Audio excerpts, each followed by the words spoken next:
Halo, perkenalkan nama saya Wisnu Jaya dari kelas BM1. Hari ini saya ingin mempresentasikan tentang Ciputra Development atau perusahaan yang bergerak di bidang properti. Sejarah Ciputra Development dimulai pada tanggal 22 Oktober 1981 dari Dr. Insinyur Ciputra mendirikan perusahaan dengan nama CPT Citra Habitat Indonesia pada tahun 1990, mengubah nama perusahaan menjadi PT Ciputra Development yang kemudian dikenal sebagai salah satu perusahaan properti terdepan dan paling terdiversifikasi di Indonesia. Market cap-nya adalah 20,76 triliun.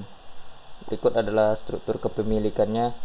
Dewan Komisaris, komisaris utamanya Dr. Insinyur Ciputra, komisarisnya Dian Sumeler, Rina Ciputra Sastrawinata, Junita Ciputra, Sandra Hendrananto, komisaris independen Kodradi Hengwangitan, Thomas Bambang, komite audit Ketua Kodradi, anggotanya Heng Wangiton dari Wiharjo, dan ada beberapa susunan jabatan yang ada di Ciputra Development.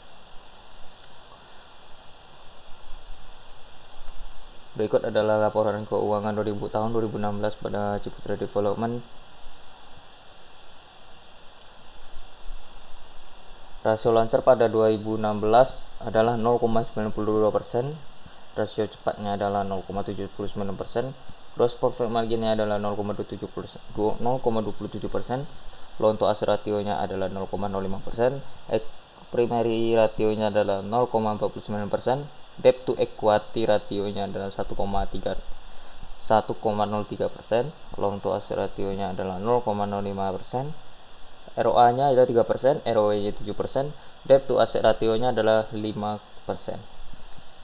Sedangkan di 2017 rasio lancarnya 0,93%, gross profit marginnya 0,75%, primary ratio-nya adalah 0,48%, debt to equity ratio-nya 1,05%, rasio cepatnya 0,73%, loan to asset ratio-nya 0,14%, ROA-nya adalah 3% dan ROE-nya adalah 6%. Debt to asset ratio-nya 5,1%. Tidak memiliki kenaikan spesifik dari tahun-tahun sebelumnya.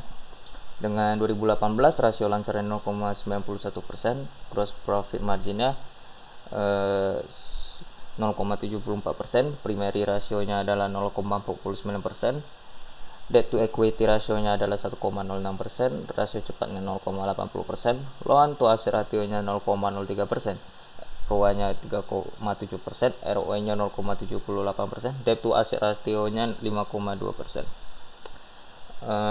ROA-nya bisa dibilang meningkat dari tahun 2017 dan 2016, berarti keuntungannya juga meningkat dari tahun ke tahun. Sedangkan 2019 rasio lancarnya itu 0,90%, gross profit marginnya 0,71%, primary ratio-nya 0,50%, debt to equity ratio-nya 1,04%, rasio cepatnya 0,90%, loan to asset ratio-nya 0,02%, ya, sedangkan ROA-nya adalah 3,5% dan ROE-nya 0,9%, dan debt to asset ratio-nya itu 5,1%.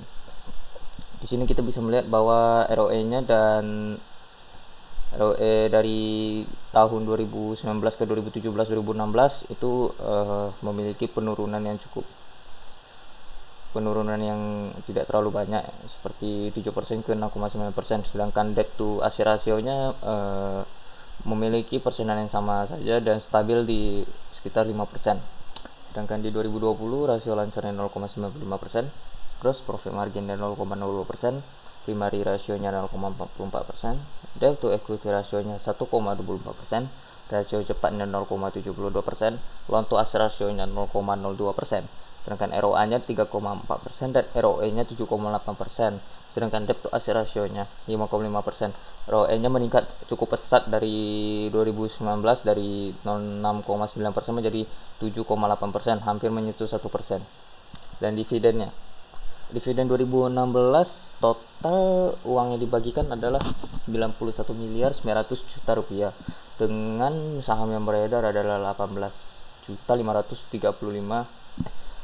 miliar 535 juta 695.255 lembar. Dan Dividen 2016 mendapat harga per lembarnya adalah Rp5 per lembar saham.